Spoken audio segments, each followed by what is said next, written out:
ಎಲ್ಲರಿಗೂ ನಮಸ್ತೆ. Welcome back to my channel. ನಾನು ಪ್ರಿಯಾ.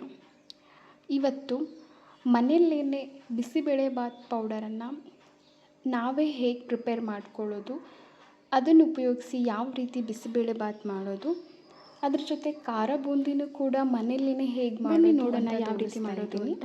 ನಾನೊಂದು ಸ್ವಲ್ಪ ಚಿಕ್ಕ ಕಪ್ಪಲ್ಲಿ ತೊಗೊಂಡಿದ್ದೀನಿ.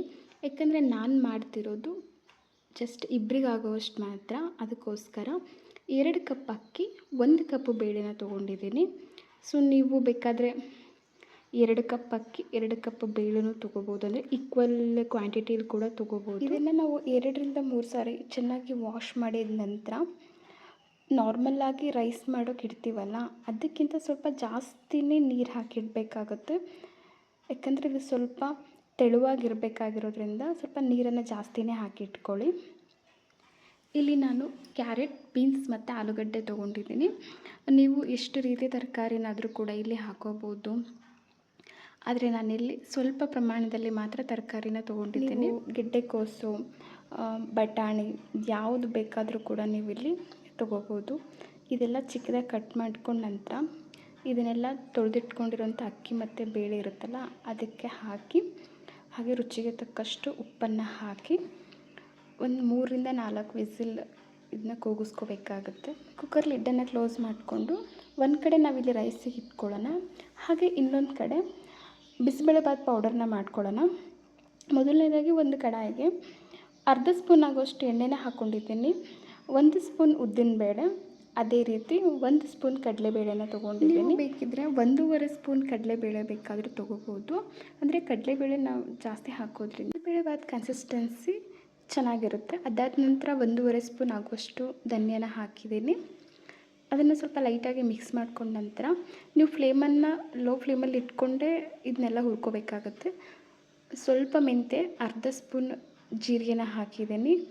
1 ಏಲಕ್ಕಿ, 2 ಲವಂಗ, 1 ಇಂಚ್ ಆಗುವಷ್ಟು ಚಕ್ಕೆನ ಹಾಕಿ, ಅರ್ಧ ಸ್ಪೂನ್ ಆಗುವಷ್ಟು ಗಸಗಸೆನ ಹಾಕಿ ಇದನ್ನ ಲೈಟಾಗಿ ನಾವು ಮತ್ತೆ ಮಿಕ್ಸ್ ಮಾಡ್ಕೊಂಡ ನಂತರ ಸ್ವಲ್ಪ ಕರಿಬೇವು, 7ರಿಂದ 8 ಒಣಮೆಣ್ಸಿನ್ಕಾಯಿನ ಹಾಕ್ಕೊಂಡು ಜಾಸ್ತಿ ಹೊತ್ತೇನು ಬೇಡ, 1 ನಿಮಿಷ ಅಥವಾ 2 ನಿಮಿಷ ಲೋ ಫ್ಲೇಮಲ್ಲಿನೇ ಇದನ್ನ ಹುರ್ಕೋಬೇಕಾಗುತ್ತೆ. ಈ ಉದ್ದಿನಬೇಳೆ, ಕಡಲೆಬೇಳೆ ಎಲ್ಲ ಸೀದೋಗಬಾರ್ದು. ಸೊ ಚೆನ್ನಾಗಿ ಹುರ್ಕೊಳ್ಳಿ. ಅದಾದ ನಂತರ ನಾವು ಲಾಸ್ಟಿಗೆ ಅಂದರೆ ಫ್ಲೇಮನ್ನು ಆಫ್ ಮಾಡೋ ಟೈಮಲ್ಲಿ ಸ್ವಲ್ಪ ಕೊಬ್ಬರಿ ತುರಿನ ಹಾಕಿ ಆಫ್ ಮಾಡಿಬಿಟ್ಟೆ ಸಾಕಾಗುತ್ತೆ. ಅಂದರೆ ಬಾಣಲೆ ಬಿಸಿ ಇರುತ್ತಲ್ಲ, ಆ ಬಿಸಿಲಿ ಇದು ಸ್ವಲ್ಪ ಹುರ್ಕೊಳ್ಳುತ್ತೆ. ಜಾಸ್ತಿ ಬಿಸಿ ಮಾಡೋದೇನು ಬೇಡ. ಇದನ್ನು ನಾವು ಇವಾಗ ಕಂಪ್ಲೀಟಾಗಿ ಕೂಲ್ ಆಗೋಕ್ಕೆ ಬಿಡೋಣ. ಈ ಕಡೆ ನಾವು ಖಾರ ಬೂಂದಿ ಮಾಡೋದಕ್ಕೆ ರೆಡಿ ಮಾಡ್ಕೊಳ್ಳೋಣ. ಒಂದು ಮಿಕ್ಸಿಂಗ್ ಬೌಲ್ಗೆ ಒಂದು ಚಿಕ್ಕ ಕಪ್ ಅಳತೆಯಲ್ಲಿ ಕಡಲೆ ಹಿಟ್ಟನ್ನು ತೊಗೊಂಡಿದ್ದೀನಿ. ರುಚಿಗೆ ತಕ್ಕಷ್ಟು ಇಲ್ಲಿ ಪುಡಿ ಉಪ್ಪನ್ನು ಹಾಕ್ಕೊಂಡಿದ್ದೀನಿ. ಅದಾದ ನಂತರ ಸ್ವಲ್ಪ ಅರಿಶಿನ ಹಾಕ್ಕೊಂಡು ನಾವಿಲ್ಲಿ ಮಿಕ್ಸ್ ಮಾಡ್ಕೊಳ್ಳೋಣ. ಅಂದರೆ ಯಾವುದೇ ರೀತಿ ಗಂಟುಗಳಿಲ್ಲದೇನೆ ನಾವು ಇದನ್ನ ಚೆನ್ನಾಗಿ ಮಿಕ್ಸ್ ಮಾಡ್ಕೋಬೇಕಾಗತ್ತೆ. ಇನ್ನು ನೀವು ನೋಡ್ತಾ ಇದ್ದೀರಾ, ಈ ಕನ್ಸಿಸ್ಟೆನ್ಸಿ ಇದ್ದರೆ ಸಾಕಾಗುತ್ತೆ. ಇಲ್ಲಿ ನೋಡ್ತಾ ಇದ್ದೀರಾ, ಯಾವುದೇ ಗಂಟುಗಳಿಲ್ಲ. ತುಂಬ ಸ್ಮೂತಾಗಿ ಫೈನ್ ಪೇಸ್ಟ್ ಥರ ಇದೆ. ಈ ಥರ ಆದಮೇಲೆ ನಾನಿಲ್ಲಿ ಬಾಣಲೆಯಲ್ಲಿ ಎಣ್ಣೆನ ಕಾಯಕ್ಕೆ ಇಟ್ಟಿದ್ದೀನಿ.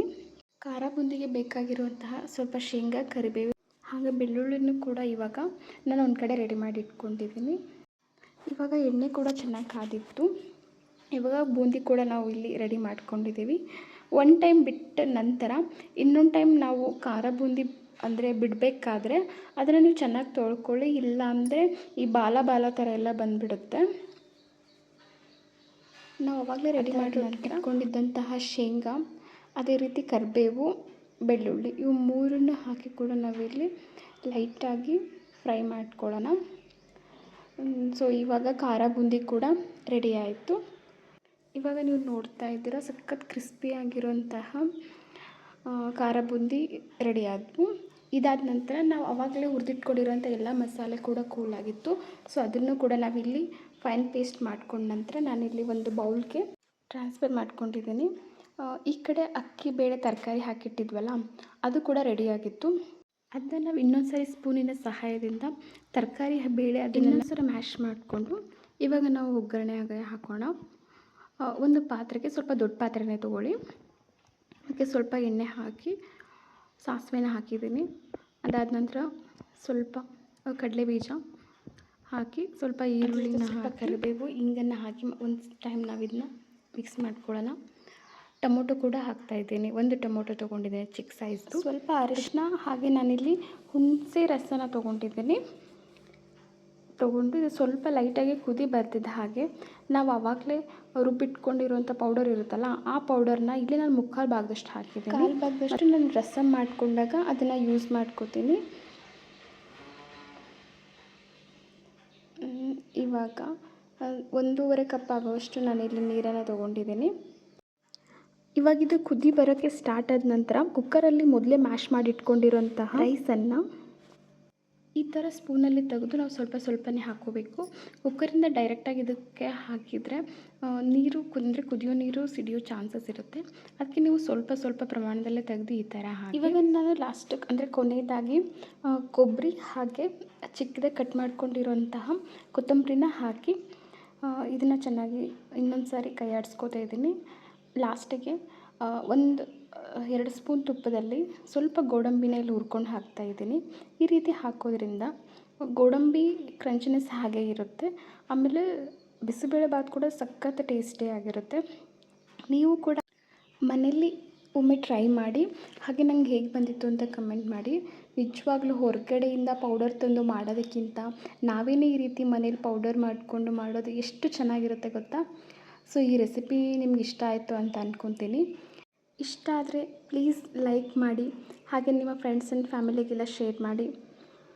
ನನ್ನ ಚಾನಲನ್ನು ಸಬ್ಸ್ಕ್ರೈಬ್ ಆಗಿ. Thanks for watching.